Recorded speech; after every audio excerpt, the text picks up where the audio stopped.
So, susubukan natin ang Shure SM7B diretso sa ating Sony a6700. Walang preamp, walang cloud lifter.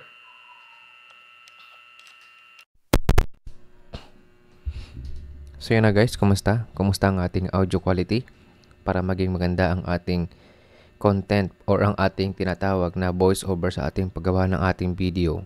So pakicheck at kumusta ang quality kasi hindi ko rin siya naririnig at wala akong idea. Tamang sinet ko lang siya sa setting na dapat kong iset. Pero sa ngayon, nakakonect na ang Shure SM7B dito sa ating Sony a6700. Ngayon tatanggalin ulit natin ang ating Shure SM7B na microphone. So meron ito sa kanilang official website na Shure.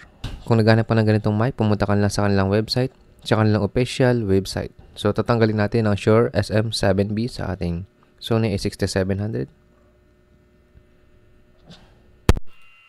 So yun na guys, wala na ang Shure SM7B. Diretso yan, walang preamp or phantom power o kaya ay cloud lifter.